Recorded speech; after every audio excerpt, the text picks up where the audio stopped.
Hello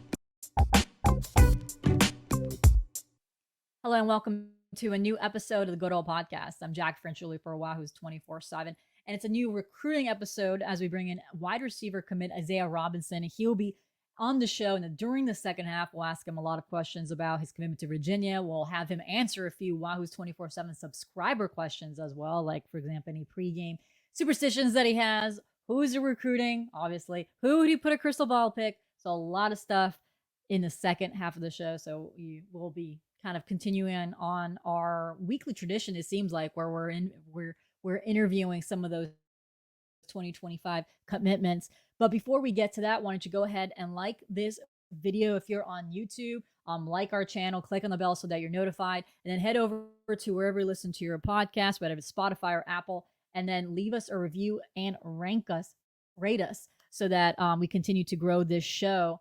And if you're really into recruiting, you're really into Virginia sports, you can go ahead and subscribe to us at Wahoo's 24/7. It's going to get really busy in March. I mean, looking at the schedule, you not only have March Madness, so we will be in DC for the ACC tournament. You have the Virginia women's basketball team that's also on quite a run, winning 4 out of the 5 games, winning 3 games for top 25 opponents. But obviously, there's also recruiting that's picking up. I mean, guys are setting their official visits now in February. They're also setting their spring visits. So a lot of things are set to happen in the next few weeks. And before we invite Isaiah to come on the show here, let's talk about a few things that's going on recruiting-wise. Obviously, Virginia picked up a very nice commitment over Christopher Spence, a in-state DB. Yes, he's going to high school in Maryland, but Mount Zion does not have a football team for next year, so he's set to go to a different school. But he's also originally from Chesapeake, Virginia. So this is a kid that you wanted to keep close to home. Virginia was able to secure that. And obviously, it's a position of need. Cornerback, that's somewhere that they've been kind of struggling to keep their numbers. Virginia was still actively looking for one more guy that they will look at the portal to add in that position. But they already got one guy in this class. I feel like they're sitting pretty well with a number of DBs in this class, including Woodbury Forest DB Sheldon Robinson, who is set to visit Virginia. We are waiting word on what date he is set to visit, and we'll report that on Wahoo's 24/7 when we confirm that visit. But we have been told by Robinson that he has officially set his Virginia official, along with an official visit to Duke and Virginia Tech.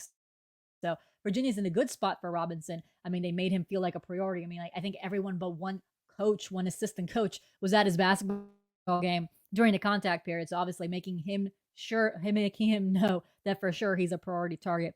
So there's a number of guys who've already set their official visit. I think it's crucial that some of these guys are going. A lot of them are in-state playmakers like Jalen Gilchrist, a offensive lineman. He set his official visit. So we're going to take a quick break so then we can have Isaiah Robinson kind of join us in the show to discuss his decision to commit to Virginia and plenty more.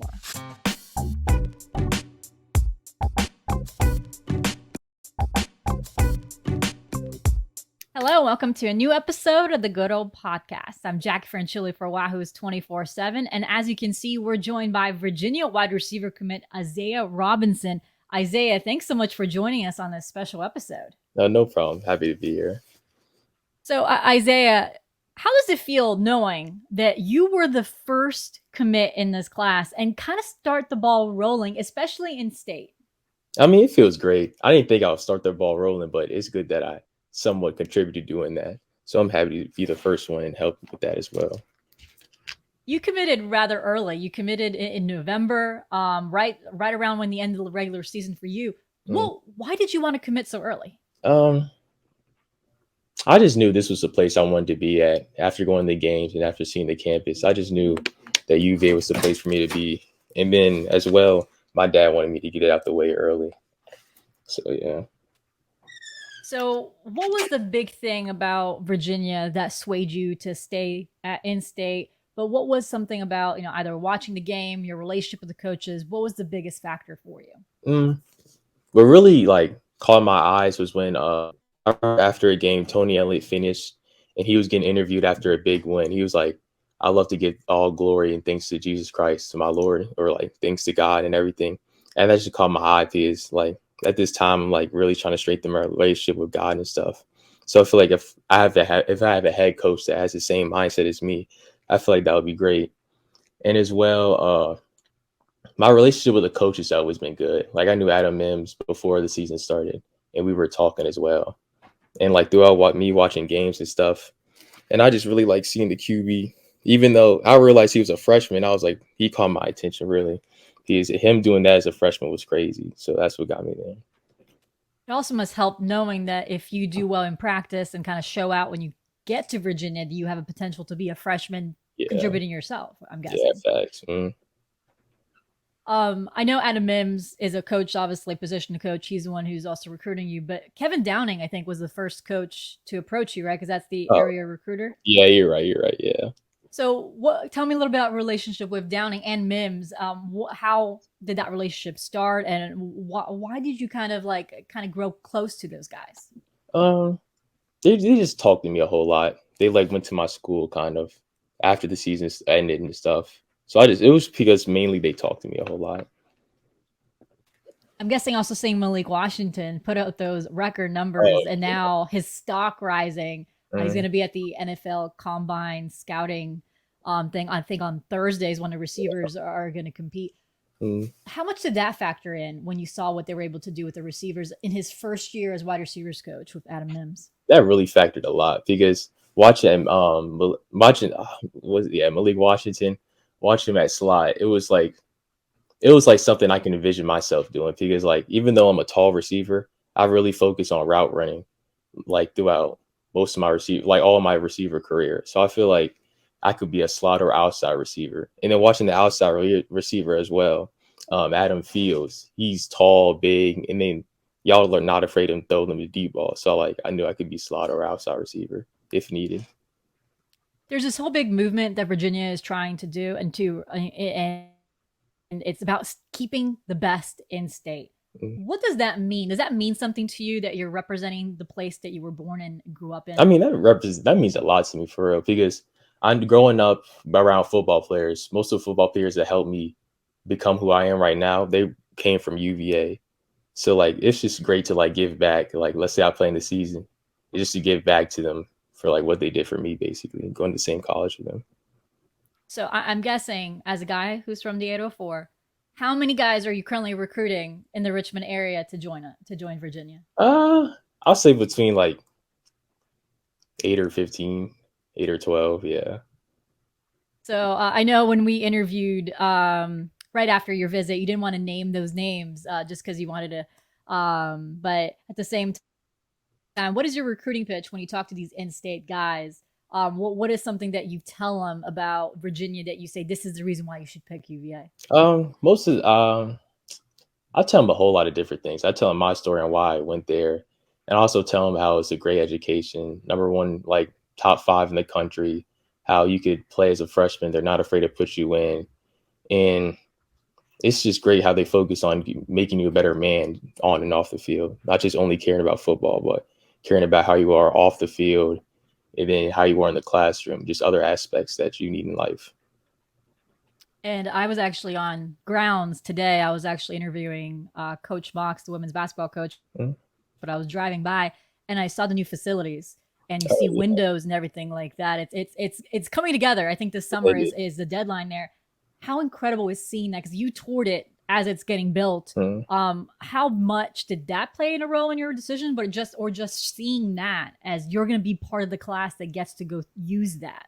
Yeah, it was mainly the second choice part, like just being a part of the class that gets to see that because that like seeing the thing before it was built was actually great because it looks huge. I didn't think it was going to be that big, but I can just envision it how like well it's going to look. I know you didn't want to name any names, but at the same time, I'm gonna put this out there.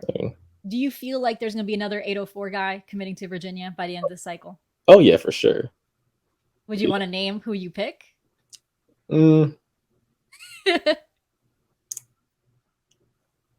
Who would you crystal ball? If you were a 24/7 sports analyst, who would you crystal ball? crystal ball. What do you mean by crystal ball? When on 24/7 sports, we crystal ball where we predict guys where they end up going. Oh, So if you had to crystal ball someone to Virginia, who would you put?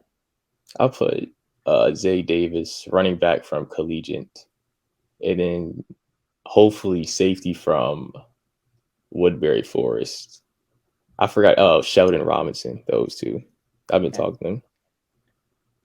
Okay. Well, Sheldon Robinson just told me today he set his Virginia official, so he's also got Oh officials yeah. lined up for Duke and Virginia Tech. So, Mhm. he's already got a visit. So Virginia is certainly making him a priority. So, Yeah. like I said before we start recording, I did ask Wahoo's 24/7 subscribers to send in some questions for you so that they can Mhm. get to know you better. So, are you ready? Yeah, I'm ready. Okay. So, one of the first questions is which college or pro receiver do you feel like you model your game after? Mm, college. I try to mainly NFL. It was mainly CeeDee Lamb or Justin Jefferson. Just focus on our route running, but at the same time, ready for the deep ball. But like most of my teammates say, I play like T Higgins, but I don't really watch him that much. So you mentioned routes. What is your favorite route to run? Probably the comeback or a post. Yeah, one of Okay. those two. All right. All right. So now that you went through the recruiting process really early, you said your dad wanted to do that. I'm guessing one of those reasons is so that you can focus on your senior year. One of Yeah, the questions here, what are your goals for this off season going into the next year? off season, just become stronger and faster for real. And then of course practicing on my routes and catching the ball. But that's it. Become stronger and faster for the next season. And your rehab's going good? Yeah, it's going great. Yeah. So pregame rituals. Do you have any pregame superstitions? Do you listen to anything particular in your headphones during your pregame preparations? Mm, no, not anything particular. Like whatever they put on the speakers, I just listen to that. But I usually just pray before the game. That's a big one. Pray or meditate. I probably do Okay. both. Yeah. I used to cover a Florida Gator receiver. He's now with the Chiefs, Kadarius Tony. He used to have Oh, a strawberry Nesquik mm, before every football game. Do you have any weird food things that you would drink or eat? nah, not really. Nah, Not really. No strawberry Nesquik for you then, I guess. definitely not that. Okay. It was pretty funny. There was one day where there was like a bunch of chocolate, and he literally looked in the pie and I was like, "Where's my strawberry? I need my strawberry one." He got his strawberry one. They also won that game. He also says it was a strawberry Nesquik that helped us win the game. So besides football, what other things do you like? What are some of the passions that you have besides football? You talk about athletically or just like outside of Anything. athletics? Some guys talk about video games. Some guys talk about something else. So what do you like besides football? Uh, I like to draw and then play basketball with my brother. Those two main ones. Yeah. Okay. Do you have a particular do you like drawing anime? Do you like drawing landscape, I just draw anything realistic that comes to drawings? my head. I just draw Hmm? anything that comes to my mind. Like, let's say I Okay. watched a good movie yesterday. I'll probably draw a scene from that movie. Okay. Yeah. Any movie in particular that you think when you said that any particular movie that popped in your head that was like, yeah, that was one that led me to drawing. Probably Transformers. Well, that's a I was good into one. that as a kid. Yeah. Okay. So I just like drawing them. Yeah, my kids love Bumblebee. That's Yeah. obviously their favorite right now. Mm. What degree are you pursuing when you go to Virginia? Um, Trying to be an architect or a civil engineer. Yeah, those main two. Explains your connection to the Transformers too. Yeah. um, what is your one biggest, I guess, life goal? Where do you see yourself in 10 years? 10 years. If not in the league, then probably being a civil engineer for some business and hopefully having a family and stuff by then. By 10 years, yeah. Okay. Now, my final question is not from a subscriber. Is just when I've covered this, I see a lot of the commit class are becoming really tight. You guys, have group chats. You guys communicate. Do you feel like because you were the first commit, you're from the Richmond area? Do you feel like you need to kind of help with the momentum? Kind of be like, well, between you, I know Cole Gear said that because he's a quarterback, he wants also to kind of try to get this class together. Do you also feel that pressure because you were the first commit and one of the local guys? I don't see it as really pressure, to be honest. Like when I committed, and I think after Cole Gear committed, he texted me like about like I'm happy to see you committed and stuff like that. So that was pretty cool. I don't really feel pressure. It's just like when I'm around them, and they ask me how's college, like what you think about college, where you think I should go, I just put my input into it. Have you guys all started communicating now? If you know, with John, Grayson, Chris now, have you guys all started like talking to each other, getting to know each A other? little bit, but not too much. Yeah. All right. Well, Isaiah, I really appreciate it. I'm guessing you'll be going to visit Virginia here in the spring and possibly in the summer for Oh yeah, your for the official. game, spring game. Yeah. All right, nice. There'll be a lot of guys there. So, are you ready for your recruiting pitch? Oh yeah, I'm for sure ready. All right. Pretend the last thing. Pretend that we are a random recruit at a game. What would you tell them? I'll just tell them. I'll just ask them how they doing, what you think about this campus. Then when they ask me what you think about, I've said this is a great opportunity for you to grow as a person, on and off the field. And if you want to play early, this is probably the place to be. And if you want to make it to the league, this is the best way. And if you're an in-state player, there's nothing better. All your family can come. It won't be a hard drive. It's only in Charlottesville. So yeah, that's pretty much it.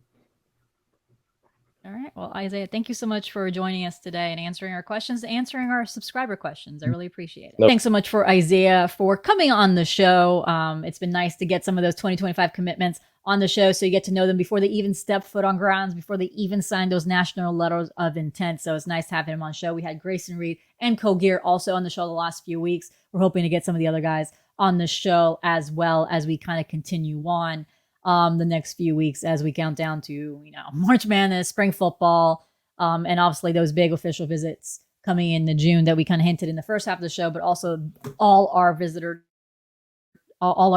kind of schedule is on Wahoo's 24/7. Our subscribers can kind of see the running list as those visits are confirmed. We confirmed a number of them just today on Wednesday when I'm recording this. We confirmed about 2 others that are visiting. We're going to be confirming more. A few others have said they will be taking an official visit to Virginia. We are just waiting for them to let us know when the actual date of those visits are. But again, a lot of things are happening very early because the NCAA might adjust the schedule for early signing day, kind of waiting to see if they have a summer signing day, which means that those June official visits are crucial. Things are expediting a little bit. So you're seeing these things kind of push forward a little quicker than what you're used to. So again, thank you so much for Isaiah. And if you want to see more of this content, why don't you go ahead and subscribe to us at Wahoo's 24/7, like this YouTube channel, like this video, and obviously follow us wherever you listen to your podcast. For Isaiah Robinson, I'm Jack Frenchuli, and I hope you have a great rest of your day and a great weekend.